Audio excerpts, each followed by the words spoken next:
ห้าสี่สามสองเฮ้ยท่านี้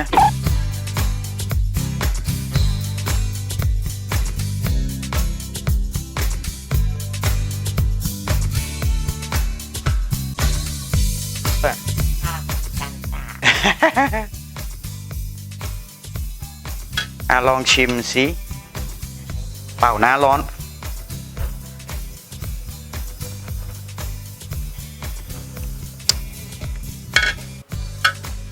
อร่อยใช่ไหมมามีลองทำแล้ว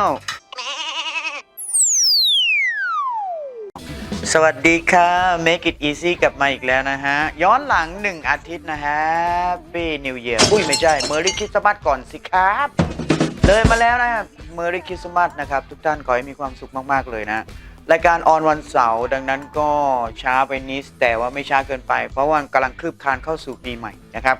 ข้าวของเครื่องใช้ที่เรามีอยู่นี่เราก็นะต้องหาซื้อกันหน่อยแล้วนะครับช่วงเขาเรียกสิ้นปีนะมีธรรมเนียมกันอยู่ว่าล้างของเก่าแล้วก็เอาของใหม่เข้าบ้านนะครับก่อนปีใหม่จะมาถึงเนาะวันนี้จะล้างของเก่าด้วยน้ำซอสที่เรียกว่าน้ำจิ้มแจ่วของน้องพรนะครับมีเมนูหนึ่งลองทำดูแล้วปรากฏว่ามันอร่อยเหาะมากเลยค่ะเป็นแกงกะทิเนาะซึ่งเราคนไทยเราจะคุ้นเคยกับต้มข่าใช่ไหมต้มยำน้ำข้นนะครับซึ่งอันนั้นใช้นมนะส่วนแกงกะทิก็จะเป็นเขียวหวานแกงแดงนู่นนั่นนี่เยอะแยะไปหมดแต่วันนี้จะลองผสมน้ำจิ้มแจ่วนะครับกับน้ำกะทิทำเป็นอาหารทานมันอร่อยมากเลยลองแล้วอ่ะจะทำให้คุณดูนะแล้วคุณจะได้เอาไปลองกันไปลุยจ้ะ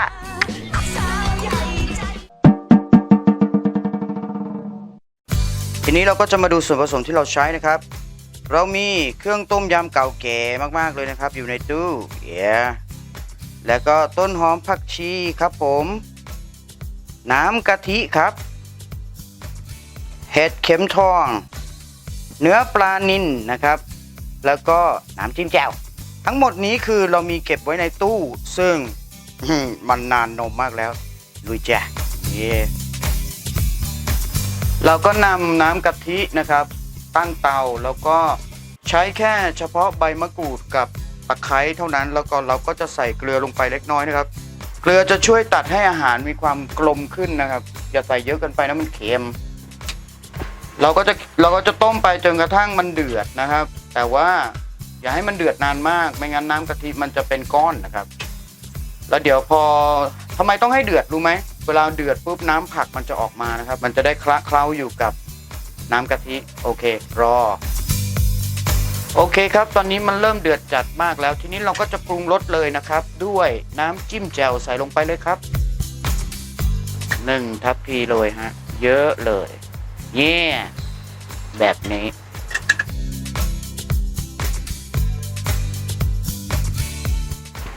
สีน้ำก็จะเป็นเหมือนคล้ายๆแกงลาวเลยฮะลดอุณหภูมิไฟลงหน่อยนะครับไม่ต้องใช้ไฟแรงมากค่อยๆไปใช้น้ำกะทิราวๆสัก500 มิลลิลิตรนะครับแล้วก็เราจะปรุงรสด้วยน้ำตาลหน่อย1 ตัดนะครับเพื่อให้เกิดความกลมกล่อมนิดเดียว1 หยิบมือโอเคพอมันเดือดแบบนี้ปุ๊บปรุงรสแล้วนะครับตามใจชอบเสร็จแล้วเราก็หั่นปลานะครับให้ชิ้นประมาณนี้แล้วเราก็หย่อนลงไปโดยที่เราจะไม่คนนะครับกดปลาให้จมลงน้ำนะครับแต่ว่าอย่าคนนะครับสำคัญมากเลยเวลาลงเนื้อสัตว์ไปในเอาเนื้อสัตว์ลงไปในน้ำแกงนะครับห้ามคนโดยเด็ดขาดแล้วเราก็เอาเห็ดเนี่ยครับโรยลงไปข้างหน้าเลยครับกดเหมือนกันให้มันจมลงไปในน้ำกะทิแล้วก็ปิดฝารอเวลาโอเคมันเดือดปุ๊ดแล้วเราก็มาเปิดดูหน่อยสิสีสันน่ากินมากเลยนะฮะเช็คดูว่าเนื้อปลาสุกแล้วหรือยังเนื้อปลาสุกง่ายนะครับอย่านานเกินไปไม่งั้นเนื้อปลามันจะเละนะครับโอเคแล้วเห็ดก็สุกแล้ว ทีนี้เราก็โรยหน้าด้วยต้นหอมผักชีเลยครับฟึบของเก่าๆที่เรามีอยู่ใส่ยิ่งเยอะยิ่งดีครับต้นหอมผักชีเย่แล้วก็ปิดไฟเลยครับ yes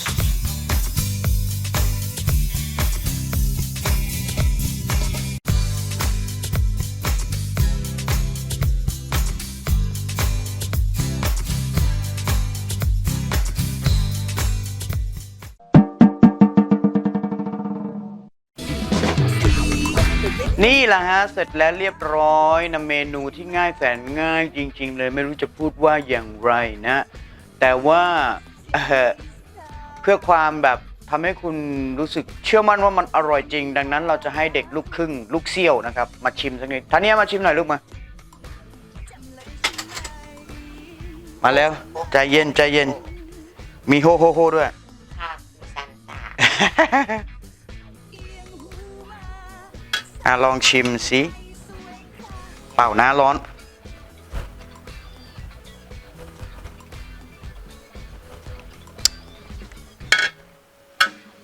อร่อยใช่ไหมอร่อยมามีลองทำแล้วมามีลองกินแล้วอร่อยมากๆรสชาติก็จะเป็นแบบเหมือนแกงเหมือนต้มข่าไก่ไหมไม่เหมือนนะมีรสเปรี้ยวไหมหน่อยเผ็ดไหมเผ็ดนะได้กลิ่นปลาร้าไหมไม่เล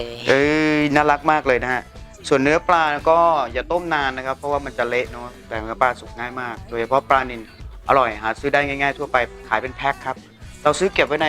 ช่องฟรีซเนี่ยเก็บได้นานอันนี้เก็บนานแล้วเนี่ยแล้วก็อร่อยมากๆใช่ปลาเหรอเนี่ยใช่นี่ไงเนื้อปลาเห็นไหมเนื้อปลาเป็นท่อนๆเลยครับแล้วก็มีเห็ดเข็มทองด้วยของที่หนูชอบคล้ายๆต้มข่าไก่แต่เราแทนที่เราจะใช้มีหัวหอมด้วยนู่นด้วยนี่มีข่าด้วยแต่ไม่ต้องใช้เลยนะครับใช้แค่ตะไคร้ใบมะกรูดแล้วก็น้ำจิ้มแจ่วอวยพรปีใหม่เลยคริสต์มาสไปแล้วเหลือปีใหม่นะก็ขอให้ทุกคนมีเงินเยอะๆร่ำรวยโอเคแล้วก็สุขภาพแข็งแรงปลอดภัยจากโควิดครับผมไปขอบคุณครับวางต่อ ขอบคุณมากที่ติดตามชมนะครับแล้วก็จริงๆแล้วจะบอกว่ามันง่ายแสนง่ายจริงๆอย่างที่เคยพูดมาไม่รู้กี่เทปนะตั้งแต่มีน้องพรมาเอาอยู่ในบ้านเนี่ยฮะทุกอย่างเป็นเมนูที่รังสรรค์ได้ง่ายจริงๆนะฮะท้าทายให้ลองดูถ้าไม่เชื่อก็ลองซื้อไปแค่ขวดเดียวแล้วลองทำดูครับเมนูจากน้ำจิ้มแจ่วนี้มีเยอะมากนะฮะคล้ายๆกับน้ำปลาร้าเลยแต่อันนี้ก็อีกหนึ่งเมนูแล้วพระเจ้าอวยพรทุกท่านครับแฮปปี้นิวเยียร์ทุกท่านเลยนะผมเจ้าอวยพรครับขอบคุณครับ